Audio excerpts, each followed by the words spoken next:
นาะหลังจากชมภาพบรรยากาศของงานกันแล้วตอนนี้มาตามต่อการสัมภาษณ์ใหญ่ของวงการบันเทิงกันแน่กับอารุณะถาวรสุขกับผลงานเพลงให้เดียงสาของเพิ่นปล่อยออกมาแล้วมีความรู้สึกแนวใดกับการเฮ็ดให้แฟนๆแบบยิ้มแก้มบานทางประเทศหลังจากห่างหายไปโดนเอาเป็นว่าตอนนี้ไปฟังคำสัมภาษณ์ของเพิ่นกัน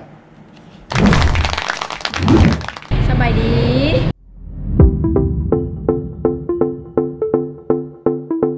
เจ้ามื้อนี้ก็เป็นงาน Meet and Greet พบปะสังสรรค์กับนักแสดงนักร้องของมิวสิกวิดีโอให้เดียงสามื้อนี้บรรยากาศเป็นแบบอบอุ่นเนาะขอบใจทุกคนที่ว่า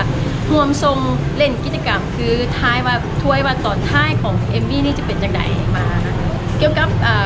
ตอนสุดท้ายของ MV นี่มันจะหักมุมเนาะก็คือเคยฮู้แหละเนาะว่าอรุณามาเฮ็ดอย่างที่เซอร์ไพรส์เนาะยกตัวอย่างเช่นMV ฤดูกาลที่พระเจ้าถาดจื้อได้เนาะก็จะมีการหักมุมว่าพระเอกกับนางเอกบ่จื้อกันบ่เป็นอย่างจังซี่เนาะตัวนี้ก็จะหักมุมอีกไม่ไผก็สิคิดว่าพระเอกอาจจะเสียชีวิตก่อนนางเอกแต่ที่จริงแล้วเป็นนางเอกเสียชีวิตก่อนหลายคนก็ช่วยเข้ามาใกล้เคียงเฮาก็เลยให้โอกาสบ่เป็นหยังเพราะว่ามีเซอร์ไพรส์หลายอีหลีสำหรับ MV นี้เฮาก็เลือกประมาณว่า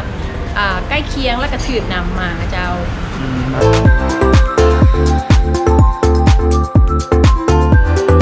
สำหรับมื้อนี้เนาะที่นั่งอยู่ข้างในตั้งแต่ตอนนี้ก็มีพระเอกเนาะโอลิเวียเนาะสุริโยแล้วก็มีนางเอกมิมีเนาะแล้วก็มีตรงมิแชลเนาะสนุกมีไซส์ผู้ที่เล่นเป็นพระเอกในตอนที่อายุหลายขึ้นเนาะและกำลังมากับแมนนักห้องฟิชเจอริงของลูน่าเองก็คือโอล่าแบล็กอายเป็นกำลังนำมาเจ้า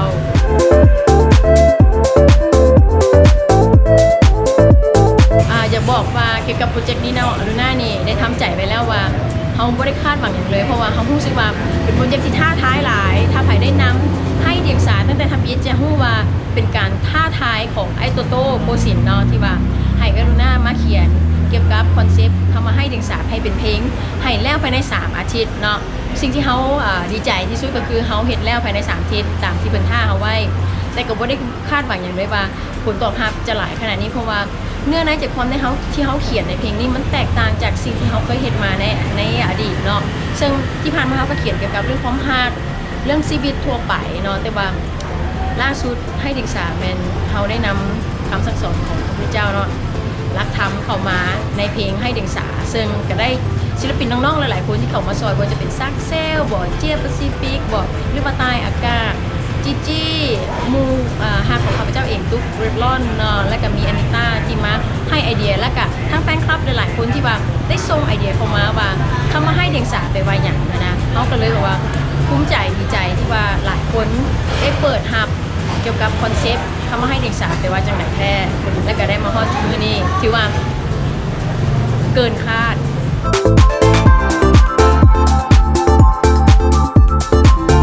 เป็นไอเดียที่ดีเนาะอันโตเจ้าระบังเด้อท่าคือท่ายังดีอยากให้ท่านผู้ชมเดาเข้ามาว่าอารุณาชิท่าอยากให้โตคืนติดตามตอนต่อไป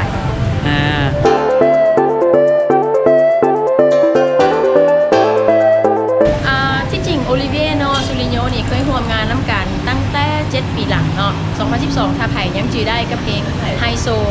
ซึ่งเพิ่นก็ได้มาเล่นเป็นพระเอกให้เขาแล้วก็เป็นมู่กันเป็นคล้ายๆว่าพี่น้องห่างๆกันก็เลยได้ติดต่อกับเพิ่นไปเนาะว่าเพิ่นสนใจบ่สำหรับบทบาทนี้ซึ่งเป็นบทบาทที่ค่อนข้างที่จะยากเนาะเพราะว่ามันจะมีความกดดันอยู่ในตัวคาแรคเตอร์ตัวนี้หลายเนาะแต่เพิ่นก็ยอมรับว่าเพิ่นจะเล่นให้เนาะเขาก็เลยดีใจและนางเอกเองเขาก็คือมีการคัดเลือกหลายคนอยู่แล้วเนาะเขาก็ได้ให้ทีมงานของทั้งโตโครงการข้าวเหนียวเนาะที่ว่าได้มาเลือกนางเอกซอยเพิ่นก็ได้มาเทรน acting กันอยู่ประมาณเกือบอาทิตย์หนึ่งส่วนนางเอกกับพระเอกจะเคมีเข้ากันเข้าใจกันเวลาเขาเจ้าฮักกันแล้วเวลาเขาเจ้าฟิตกันเนาะตัวนี้คือ2 นักแสดงนี่ได้ถูกเทรนมาอย่างดีเนาะฉะนั้นบ่ต้องเซอร์ไพรส์เนาะว่าเป็นอย่างไรคนเสียน้ำตากับมิวสิกวิดีโอตัวนี้ย้อนว่าเขาเจ้าได้ฝึกซ้อมมาเป็นอย่างดีเจ้าเขาก็ที่จริงเนาะเขาพยายามที่จะแต่งโอลิเวียหรือซูริโญเนาะเป็นพระเอกตอนเท่าแต่ว่าผู้กำกับเพิ่นก็ยังบ่พอใจอันนี้ต้องขอบใจผู้กำกับเนาะอันนี้ต้องขอบใจผู้กำกับอานิสัยแก้วลาเนาะซึ่งเป็นผู้กำกับไทยขวัญผู้กำกับปลายทางน้อยอโบบิโอเนาะเป็นผู้กำกับที่ว่าเขารู้จักกันดีอยู่แล้วเนาะเพิ่นก็ให้ความคิดเห็นว่ากรุณาถ้าแต่งให้พระเอกเป็นผู้เฒ่านี่ที่สิบ่คือ เขาควรจะไปซ่อพระเอกที่เป็นหน้าลูกซ่อนที่มาเป็นเพื่อนตอนเขาตอนเพื่อนอายุหลายดีกว่า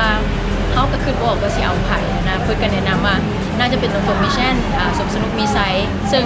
ก็เป็นลุงของพวกเขาหลายๆคนอยู่ในวงการเครื่องอยู่แล้วเพราะว่าเพื่อนก็เป็นหัวหน้าสำนักข่าวลาวอยู่แล้วเนาะเขาก็เลยได้ติดต่อหาเพื่อนแล้วเขาก็ดีใจที่เพื่อนยอมว่าจะมาเล่นไฮไลท์ก็เลยว่ารู้สึก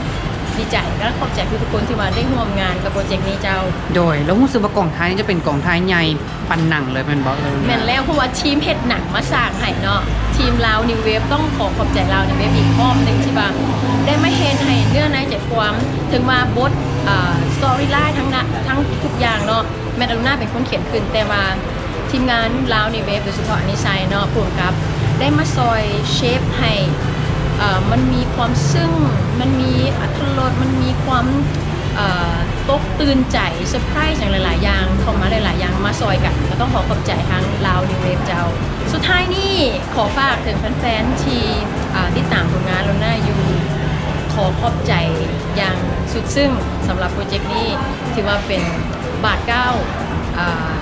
อยากห้องว่าเป็นทางเลี้ยวใหม่ของลูน่าเลยที่จากนี้ต่อไปเพลงของลูน่าเองเนาะก็จะเป็นลักษณะคล้ายๆแบบนี้และหวังว่าหลายๆคนจะติดตามและก็หวังยังยิ่งว่าหลายคนจะได้ประโยชน์กับการฟังเพลงที่ลูน่าถ่ายทอดออกมาที่เรียนรู้ทุกคนมา